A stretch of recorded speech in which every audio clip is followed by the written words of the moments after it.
Good morning, class. Before we start our class for today, let's have first a prayer. Thank you, Lord, for the opportunity that we can have our lesson this morning. You guide us and give us understanding and wisdom. In Jesus' name we pray. Amen. Once again, good morning, class. So, first I will check your attendance. Leo? Yes, you're present. John? And also, yes, Lemuel? I think everybody is present. Alright. Alright, as a sort of review, yesterday we discussed about what? Yes, Leo? At the back? Okay. So last time we discussed about the different or common equipment in SMAW. So who can give example? Yes? Leo? Welding machine, very good. So some of these are the following: electrode holder with lid, ground clamp, and also we have the shield or helmet, chipping hammer, safety goggles, wire brush, and also electrodes, very important in doing this SMAW. Then we have pliers, personal protective clothing for your PPE. So those are our lesson yesterday. Our lesson for today, we have a new topic, but before that, we will have to watch this video. Okay, try to observe. Then I will be asking questions later on after you watch the video.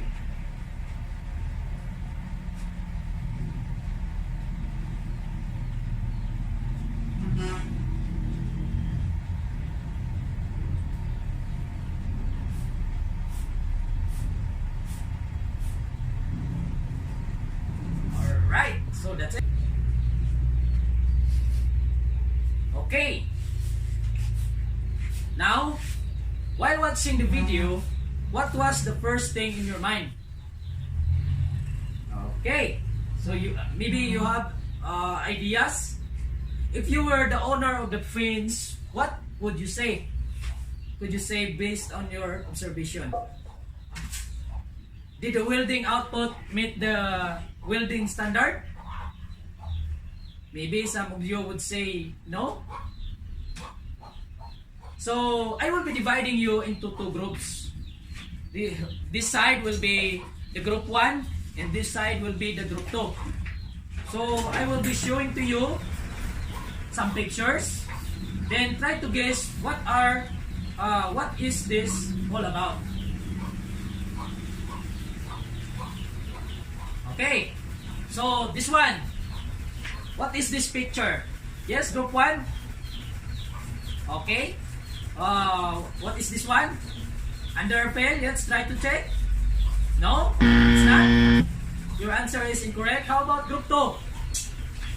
Slug inclusion. Let's try to find out. No? How about group 1? What's your another answer? Spatter? Let's try to check. Congratulations, you got the right answer. So let's try to have another picture.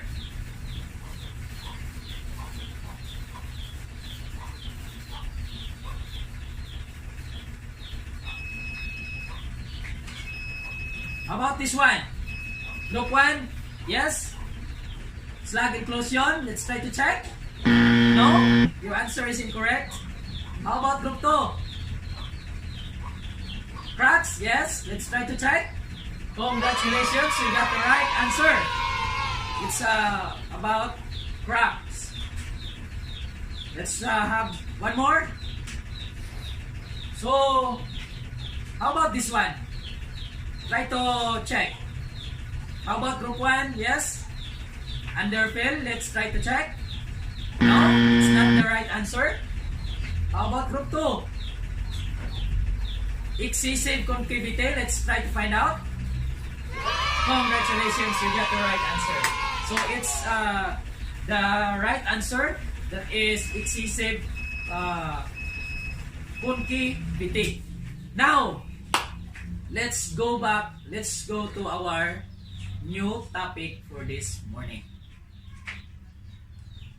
So our topic for today is about weld defects, causes, and remedies. Now,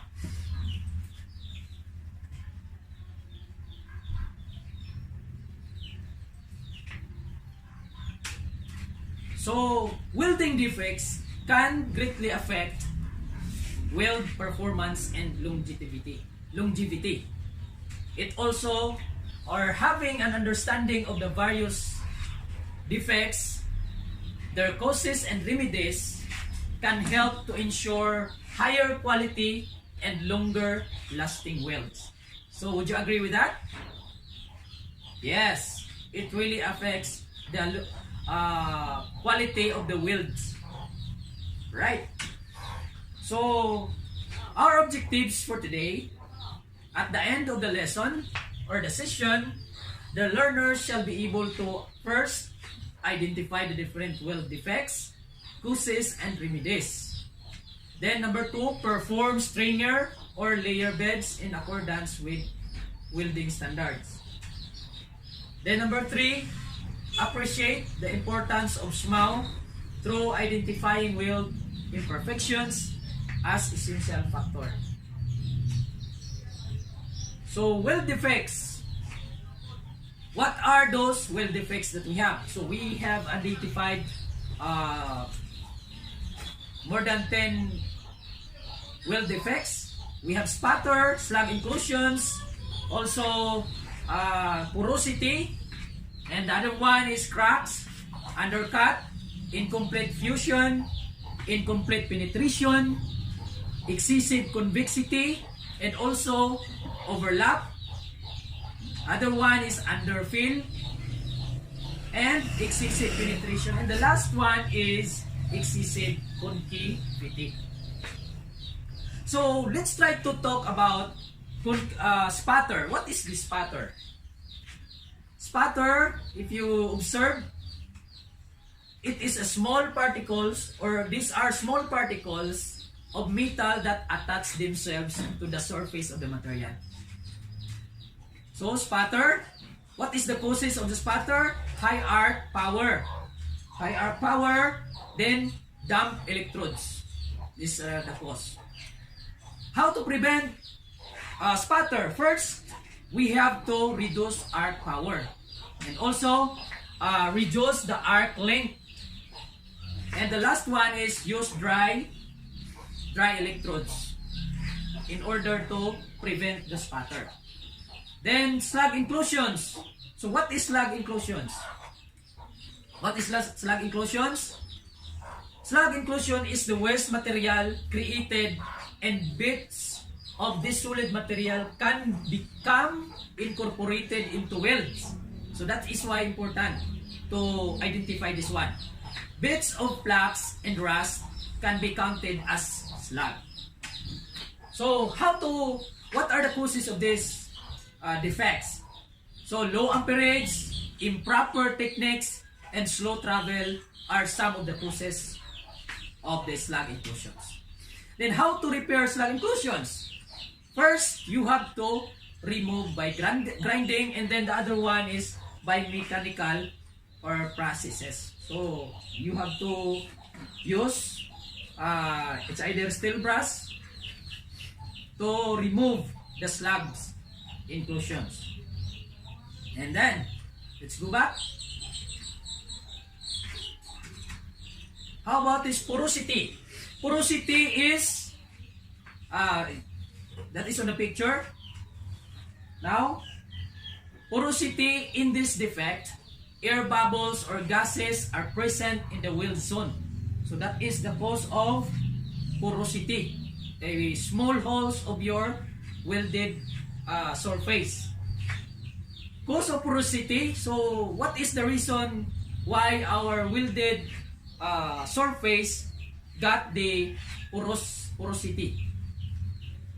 Inclusion of atmospheric gases, sulfur in weld metal, or surface contaminants. Now, how to prevent this porosity?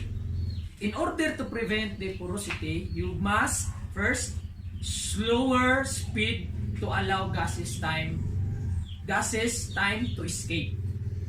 Then we have cracks. So what is the cause of cracks? So what is this cracks? It is a discontinuity in the metal that significantly reduces the strength.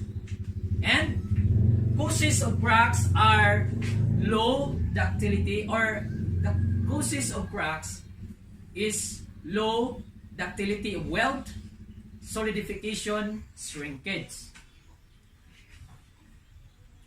Then, when finishing, move back the electrode to fill up the cracks. So, increase greater fill time by power source.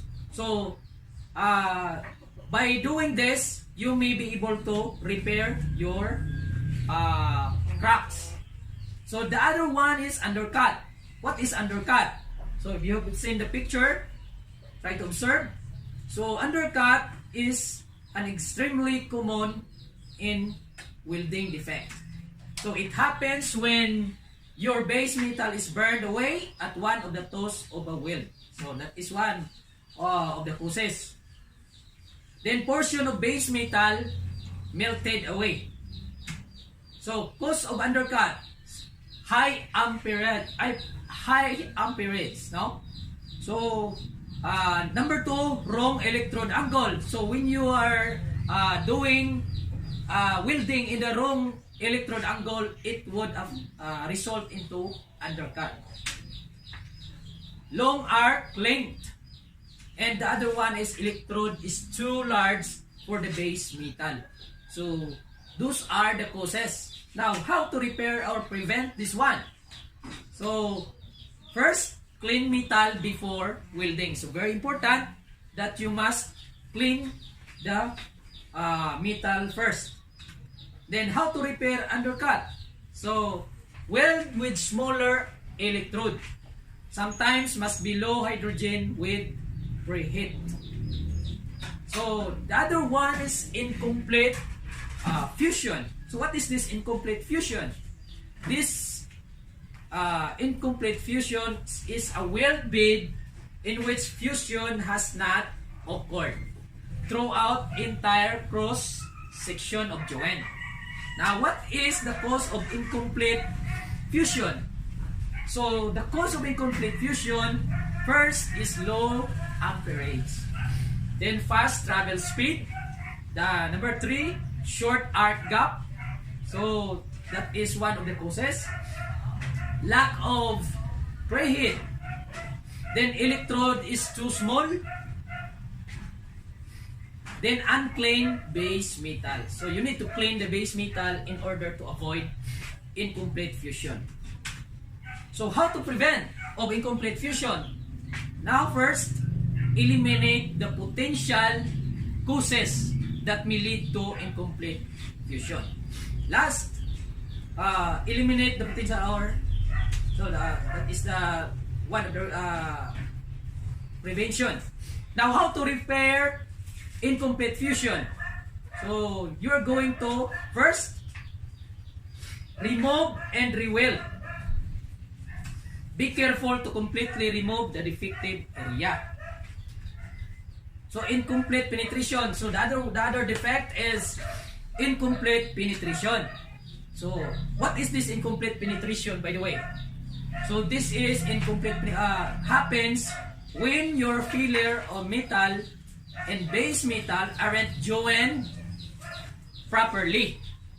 And the result is a gap or a crack at some sort. Causes of incomplete penetration. So, what are the causes of incomplete penetration? So, the causes are the following: low amperage, low preheat. No? So, you need to preheat first. Tight throat opening is one of the causes. Fast travel speed. Yes. And short arc length. Now, how to prevent incomplete penetration? Correct the contributing factors. So, the other defect is excessive convexity. Now, excessive convexity, So what are the causes of excessive convexity? Number one is amperage and travel speed. So in order to prevent this excessive convexity, so you need to first observe proper parameters and techniques in welding. So that is very important in order to repair or prevent the further excessive convexity of your welding surface. So how to repair excessive convexity? First, must blend smoothly into the base metal. So you need to blend smoothly. Now we have also identified other defects. The other one is overlap. So what is the causes of overlap? So the cause of overlap is steep electrode angle. So that is one of the causes. Then the other one is improper welding techniques. So you need to have proper welding technique. So the last one is fast travel speed. Prevention of overlap, you can prevent prevention of this overlap by proper welding technique. Will prevent this problem. So the other one is underfill. Now underfill is depression in weld below adjacent base metal surface. So what is the cause of underfill? Improper welding techniques. So how to prevent underfill? Apply proper welding techniques. And also for proper welding techniques for the weld type and position. Use proper beads before the cover pass. So stripper beads are used to fill in the weld joint where faster welding speed resulted to incomplete filling. How to repair underfill? So first, simply weld to fill. Then may require preparation by grinding. So you need to prepare your material or the metal. Excessive penetration. So what is excessive penetration? So excessive penetration is one also of the reasons of defect or one of the defects. Then other one is excessive concavity. So what is this one? The cause of excessive concavity is amperage and travel speed. To prevent excessive concavity, observe proper parameters and techniques. So repair. So how to repair excessive concavity? First, must blend smoothly into the base metal. Then let's try to check your knowledge based on our discussion. Maybe some of you, do you have any more questions? Since there is none, so let's proceed.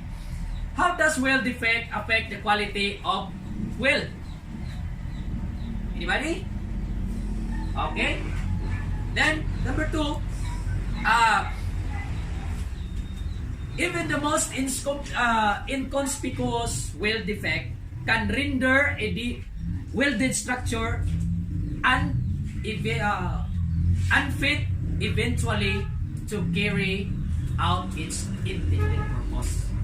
Then, do you think that poor weld may lead to accident? Anybody? Yes. In what situation? So, in many situations, we can connect this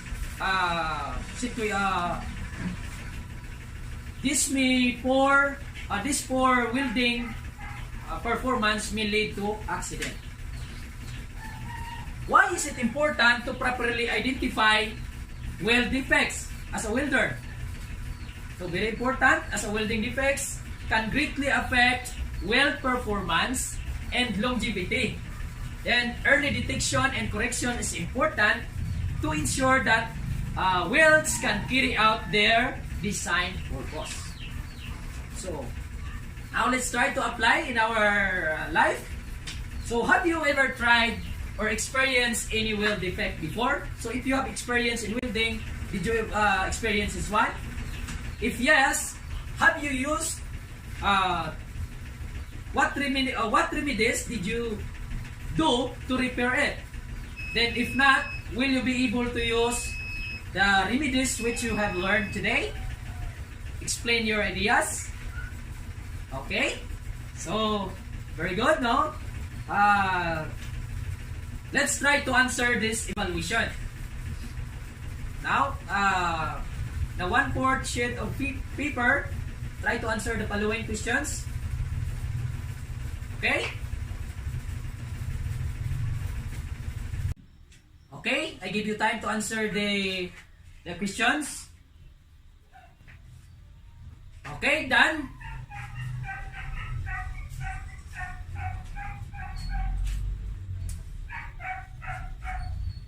For your assignment, you have to watch this video.